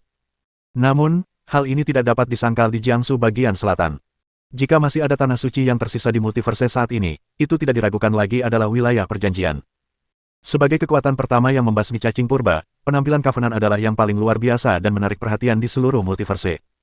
Banyak pihak bergabung untuk menyelesaikan masalah invasi serangga purba, tetapi Aliansi Bintang sendiri telah berhasil mengusir serangga purba tersebut, sehingga tidak perlu bagi mereka untuk bergabung dan membantu membunuh serangga purba itu. Dalam keadaan seperti ini, Covenant tentu saja tidak akan mudah menerima undangan dari Dewan Kebenaran. Seperti yang Anda katakan, saya telah berbicara dengan Dewan Kebenaran, mengatakan bahwa jika Aliansi Bintang ingin bergabung dengan barisan mereka, mereka harus memberi kami kompensasi, kata Lizard. Dewan Kebenaran telah setuju. Mereka akan menyediakan sumber daya yang cukup sebagai kompensasi. Tidak cukup. Sunan menggelengkan kepalanya. Jumlah sumber daya yang tersedia saja jauh dari cukup untuk mengganti kerugian kita dalam perang. Terlebih lagi, persediaan langka di mana-mana, dan Dewan Kebenaran mungkin tidak dapat menyediakan jumlah yang memuaskan. Lalu apa yang harus kita minta? Tanya Kadal. Mata Sunan sedikit berkedip, dan dia berkata dengan suara berat, wilayah, jumlah pesawat yang cukup. Sampaikan jawabanku kepada Dewan Kebenaran. Covenant dapat bergabung dengan mereka, tetapi setelah perang, semua alam di Underthrone yang telah diduduki oleh Ancient Worms harus dimasukkan ke dalam wilayah Covenant, dan Dewan Kebenaran harus mendukung Covenant. Lizard berhenti sejenak, lalu ragu-ragu, apakah tahta kegelapan akan menyetujui syarat ini? Itu lebih dari sepertiga wilayah. Tahta kegelapan tidak mungkin menyetujui kondisi sekeras itu. Ini jelas-jelas memotong daging dari mereka, dan potongan yang cukup besar pula. Percuma saja jika mereka tidak setuju. Sunan tersenyum kecut. Tahta kegelapan kini sangat melemah, dengan hampir setengah dari kekuatan tempur utamanya telah hilang. Gelar sebagai kekuatan sihir utama tidak lagi layak disandang. Mereka tidak berhak menolak syarat ini. Meskipun mereka tidak sepakat, Dewan Kebenaran akan memaksa mereka untuk sepakat. Pada akhirnya, multiverse tetap ditentukan oleh kekuatan. Kekuatan Darkthrone telah menurun secara signifikan, dan terperangkap dalam rawa medan perang serangga purba, tidak mampu melepaskan diri dalam jangka pendek. Meskipun mereka telah bergabung dalam front persatuan, mereka cukup mampu melindungi diri mereka sendiri pada tahap ini, dan tidak mungkin mengharapkan mereka untuk tidak mengerahkan upaya apapun untuk berperan dalam pertempuran langsung yang akan datang melawan serangga purba tersebut. Dari segi nilai tempur, Darkthrone jauh lebih rendah daripada Covenant, yang tetap tidak terlibat. Dewan Kebenaran pasti akan memahami hal ini, karena mereka tahu bahwa memenangkan hati persekutuan jauh lebih penting daripada menyenangkan tahta kegelapan. Kecuali jika tahta kegelapan melancarkan serangan balik dan merebut kembali sepertiga wilayahnya. Namun, mengingat keadaan mereka, kemungkinan mereka mencapai hal tersebut sangat kecil. Sampaikan permintaan ini kepada Dewan Kebenaran dan lihat apa tanggapan mereka. Sunan melambaikan tangannya, mengambil keputusan akhir. Pemahamannya tentang hukum gravitasi telah mencapai titik kritis, dan dia tidak ingin terlalu terlibat dalam masalah itu. Jika Dewan Kebenaran menyetujui syarat-syaratnya, partisipasi Covenant dalam perang dapat diterima, dan koordinasi perang secara keseluruhan dapat didelegasikan kepada bawahannya. Adapun bagaimana para penyihir dan dewa bersekongkol dalam front persatuan, dia tidak memperhatikannya. Begitu dia mencapai tingkat sihir ke-6, dan persekutuan itu menguasai sepertiga wilayah tahta kegelapan, hanya masalah waktu sebelum persekutuan itu menjadi kekuatan sihir utama. Hanya 3 hari kemudian, Lise membawa kembali jawaban dari Dewan Kebenaran. Mereka menyetujui ketentuan perjanjian tersebut. Seperti yang diperkirakan, tahta kegelapan dengan keras menentang pihak oposisi. Namun, karena telah menderita kerugian besar dalam perang, suara tahta kegelapan tidak memiliki pengaruh yang berarti, sehingga oposisinya menjadi sama sekali tidak efektif. Setelah itu, Star Covenant bergabung dengan Front Persatuan. Banyak kekuatan di seluruh multiverse telah bergabung untuk melancarkan serangan balik skala penuh terhadap cacing purba tersebut. Front Persatuan itu tidak melenyapkan serangga purba tersebut satu pesawat demi satu pesawat. Pendekatan seperti itu akan terlalu tidak efisien. Para penyihir dan dewa bergabung untuk menyelidiki asal-usul serangga purba, dan akhirnya menemukan lorong spasial di dimensi terpencil. Mereka menduga itu adalah lorong spasial yang terhubung ke multiverse lain, dan bahwa cacing purba tersebut berasal dari multiverse itu. Hanya dengan cara ini kita dapat menjelaskan mengapa serangga purba memiliki populasi yang begitu besar, padahal sebelumnya tidak ada indikasi mengenai hal tersebut. Front Persatuan menamai pesawat itu pesawat serangga kuno. Dimensi serangga kuno awalnya hanyalah dimensi tingkat rendah tanpa peradaban cerdas, dan luasnya kurang dari setengah ukuran benua cahaya bintang. Namun, serangga purba menggunakan metode yang tidak diketahui untuk memperluas wilayah jelajah serangga purba tersebut lebih dari 10 kali lipat. Mereka juga menggunakan beberapa cara untuk menghubungkan ratusan pesawat dengan pesawat serangga purba, yang berfungsi sebagai dinding dan parit pesawat serangga purba tersebut, sehingga membentuk gugusan pesawat khusus. Untuk memasuki dimensi serangga purba, seseorang harus terlebih dahulu melewati lapisan demi lapisan dimensi yang dijaga oleh serangga purba yang tak terhitung jumlahnya. Justru karena alasan inilah para penyihir dan dewa tidak mampu mendeteksi sumber serangga purba tersebut pada awalnya. Setelah mengidentifikasi sumber serangga purba tersebut, Front Persatuan melancarkan serangan ke wilayah serangga purba itu. Aliansi para penyihir, dewa, dan kekuatan lain selain kedua kelompok ini, bersama dengan 3 legiun, melancarkan serangan balik secara serentak dari berbagai arah di dalam gugusan alam serangga kuno. Pada tahun 7304 kalender cahaya bintang, perang terbesar di era baru multiverse secara resmi pecah.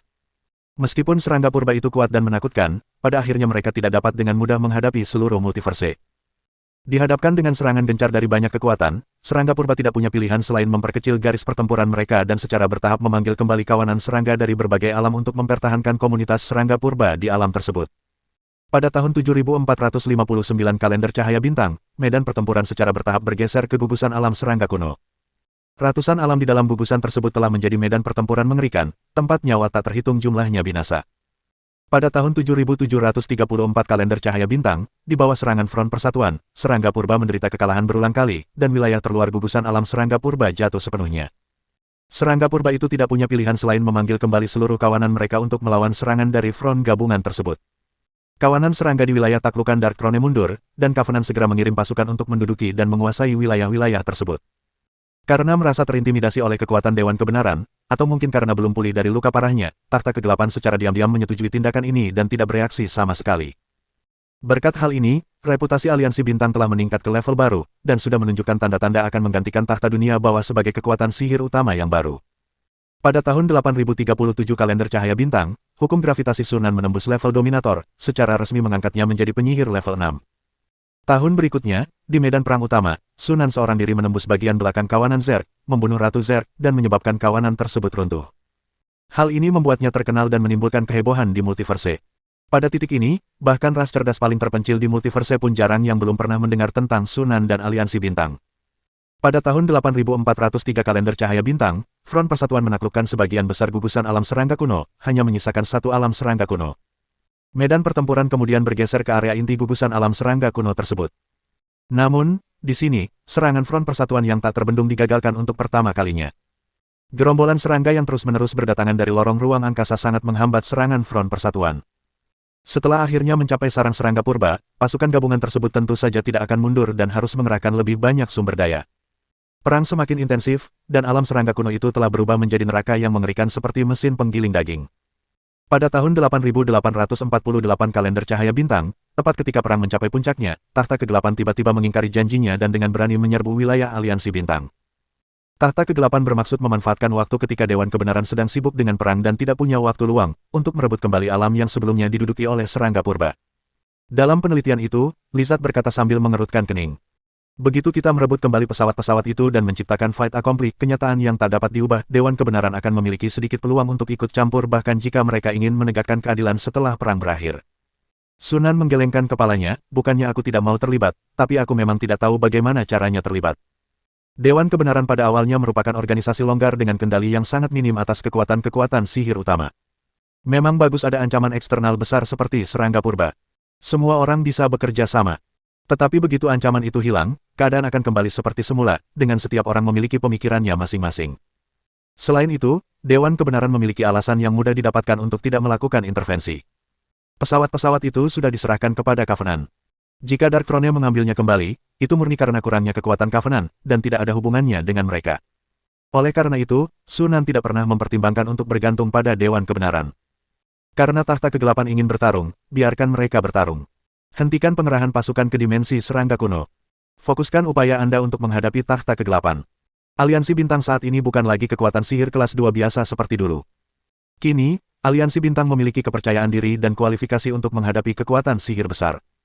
Selain itu, kekuatan Dark Throne telah sangat berkurang setelah perang ini, jadi jika perang sesungguhnya pecah, Covenant memiliki peluang lebih tinggi untuk menang. Lys tentu saja tidak keberatan. Pada akhirnya, perang adalah pertarungan antara tenaga kerja dan sumber daya. Covenant mungkin tidak memiliki keunggulan, tetapi Dark Throne jelas lebih unggul. Produksi batu ajaib yang terus-menerus sudah cukup untuk membuat aliansi bintang tidak takut akan biaya perang apapun. Dengan demikian, bahkan sebelum perang antara serangga purba berakhir, perang baru meletus di antara jajaran penyihir. Bab 332. Kau sudah tahu sejak awal bahwa tahta kegelapan tidak akan membiarkan ini begitu saja. Kota terapung cahaya bintang, ruang resepsi. Maisa tersenyum tipis, matanya tertuju intensif pada Sunan yang duduk di seberangnya.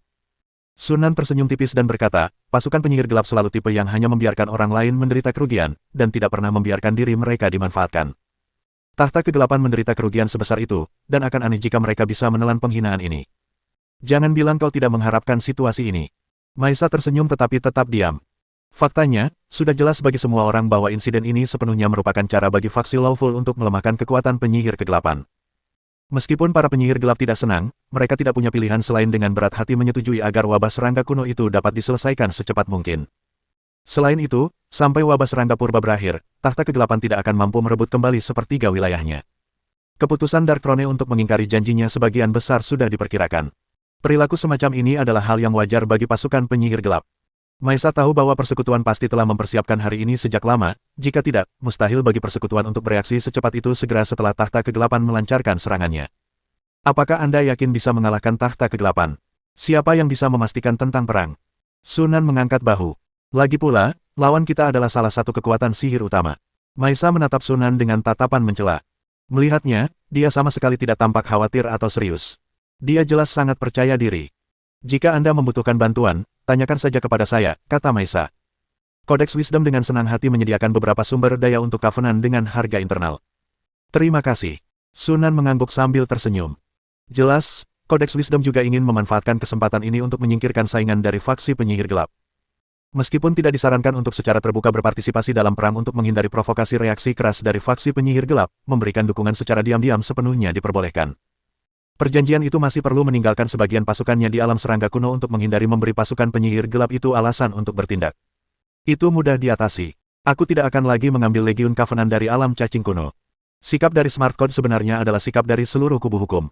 Setelah mencapai kesepakatan dengan kitab kebijaksanaan, persekutuan kini dapat melepaskan kekuatan penuhnya melawan tahta dunia bawah. Pada tahun 8902 kalender cahaya bintang, tahta kegelapan dan aliansi bintang terlibat dalam perang sengit memperebutkan gugusan bidang cahaya bulan. Kedua belah pihak mengerahkan hampir seluruh kekuatan tempur mereka. Sebagai kekuatan sihir yang sudah lama berdiri dan berskala besar, tahta kegelapan memiliki fondasi yang kokoh. Meskipun menderita kerugian besar dalam perang serangga kuno dan bahkan menghancurkan sebuah kota terapung, mereka tetap menunjukkan akumulasi kekuatan yang luar biasa dengan mengerahkan dua kota terapung sekaligus. Sebaliknya, aliansi bintang hanya memiliki satu kota terapung. Ketika satu orang melawan dua orang, hasilnya dapat diprediksi. Namun, hasil tersebut mengejutkan banyak orang. Kota terapung aliansi bintang, yang melawan dua lawan sekaligus, secara mengejutkan mampu bertahan. Namun, yang lebih mengejutkan lagi adalah kekuatan dahsyat yang ditunjukkan oleh Jiangsu Selatan dalam pertempuran ini. Bahkan dengan bergabungnya dua penyihir tahta agung dari tahta kegelapan, mereka tetap tidak mampu mengalahkan Sunan. Setelah serangkaian pertukaran serangan, kedua tim berakhir imbang. Itu adalah dua penyihir veteran level 6. Setelah pertempuran ini, reputasi Sunan sepenuhnya terukir, dan dia diakui sebagai salah satu makhluk terkuat di multiverse. Pada tahun 9234 kalender bintang, tahta kegelapan dan aliansi bintang mengumpulkan pasukan mereka untuk bertempur dalam pertempuran menentukan di medan perang utama. Setelah lebih dari 2 bulan pertempuran sengit, tahta kegelapan mundur. Aliansi bintang memanfaatkan keunggulan mereka, menaklukkan lebih dari selusin pesawat dalam satu serangan. Setelah pertempuran ini, tahta kegelapan mulai menunjukkan tanda-tanda kemunduran. Pada tahun 9450 kalender cahaya bintang, pasukan sekutu Front Persatuan sepenuhnya menaklukkan alam serangga kuno, mengusir serangga kuno dari multiverse, dan bergabung untuk menutup jalur spasial. Dengan demikian, wabah serangga kuno yang telah berlangsung selama lebih dari 4000 tahun pun berakhir. Namun, banyak kekuatan tidak punya waktu untuk bersukacita dan malah mengalihkan perhatian mereka ke alam Yuyue. Dengan berakhirnya wabah cacing kuno, perang antara tahta kegelapan dan persekutuan juga akan segera berakhir. Pada tahun 9534 kalender cahaya bintang, pasukan aliansi bintang menyerbu alam bulan. Dua penyihir tahta dari tahta kegelapan sekali lagi berbentrok dengan Sunan, tetapi tewas di tempat oleh Sunan. Markas besar Dark Throne, Dark City, kemudian berhasil ditembus. Berita itu menimbulkan sensasi di seluruh multiverse. Tahta kegelapan, yang telah berdiri selama ribuan tahun, pun dihancurkan, dan sebagai gantinya didirikan kekuatan sihir baru yang perkasa. Semua orang tahu bahwa naiknya Star Alliance ke puncak multiverse adalah sesuatu yang sudah pasti. Kota tergelap di dimensi yang diterangi cahaya bulan. Kota yang luas ini, dengan skema warna hitamnya, menyerupai deretan pegunungan gelap yang bertengger di dataran, dengan puluhan ribu golem yang bergerak masuk dan keluar, bekerja untuk mengubah seluruh kota. Di atas kota, sebuah kota terapung berdiri melayang di antara cahaya bintang. Di puncak menara kristal pusat, Sunan memandang ke bawah ke arah pemandangan dengan senyum tipis di wajahnya. Wabah serangga kuno telah berakhir, dan gugusan bidang Dark Moon telah ditaklukkan. Sekarang saatnya untuk pembangunan yang stabil, dan aliansi bintang hanya perlu fokus pada menuai hasil dari perang. Selama aliansi bintang sepenuhnya mengendalikan gugusan bidang cahaya bulan, mereka dapat mengamankan posisinya sebagai kekuatan sihir utama. Hukum petir mendekati level 400. Paling lama dalam 2000 tahun, hukum ini akan mencapai level dominator. Pada saat itu, aku dapat memusatkan seluruh upayaku untuk menembus level tersebut. Di atas penyihir roh sejati terdapat penyihir dominator. Ketika seorang penyihir menggabungkan jiwa sejatinya dengan aturan yang telah dikuasainya untuk membentuk alam batin, ia dapat naik ke tingkat penyihir dominator. Penyihir di level ini pada dasarnya adalah sebuah alam eksistensi, abadi dan memiliki kekuatan di luar imajinasi penyihir biasa. Terakhir kali seorang penyihir dominan muncul adalah pada zaman kuno. Namun, selama perang besar yang menandai transisi antara era lama dan era baru, semua penyihir yang berkuasa telah binasa. Sejak awal era baru, belum ada penyihir roh sejati yang pernah mencapai level ini. Untuk naik ke level penyihir dominator, semakin banyak jenis aturan yang Anda kuasai, semakin baik, dan idealnya Anda juga harus memiliki demi-plan sendiri. Ketika memadukan semangat sejati dengan aturan, jika ada demi-plan sebagai dasar fusi, kemungkinan kemajuan setidaknya bisa berlipat ganda. Oleh karena itu, banyak penyihir level 6 mencoba segala cara untuk membangun demi-plan mereka sendiri. Jiangsu bagian selatan pun tidak terkecuali. Dia sudah mulai membuat pengaturan untuk hal ini. Meskipun ia telah menjadi salah satu makhluk terkuat di multiverse, jalan sang penyihir menuju kebenaran dan kekuasaan masih panjang. Ia tidak akan berhenti di sini dan akan terus berjuang untuk mencapai ketinggian yang lebih besar lagi. Hal yang sama berlaku untuk pengembangan perjanjian tersebut. Kemunculan serangga purba, meskipun membawa kerusakan besar pada multiverse, juga membuka peluang baru. Lorong spasial yang terletak di alam serangga kuno adalah gerbang menuju multiverse lain. Sunan tahu betul bahwa perang baru saja berakhir dan semua pasukan masih dalam masa pemulihan. Tetapi begitu mereka pulih, mereka pasti akan membuka saluran spasial lagi dan melancarkan serangan ke multiverse di sisi lain. Ini adalah balas dendam sekaligus ekspansi. Pada saat itu, Star Covenant juga akan bergabung. Dengan kubus Rubik di tangan, Sunan percaya bahwa baik dirinya maupun aliansi bintang pada akhirnya akan mencapai puncak alam semesta yang tak terbatas. Tamat. Nantikan cerita menarik lainnya bosku.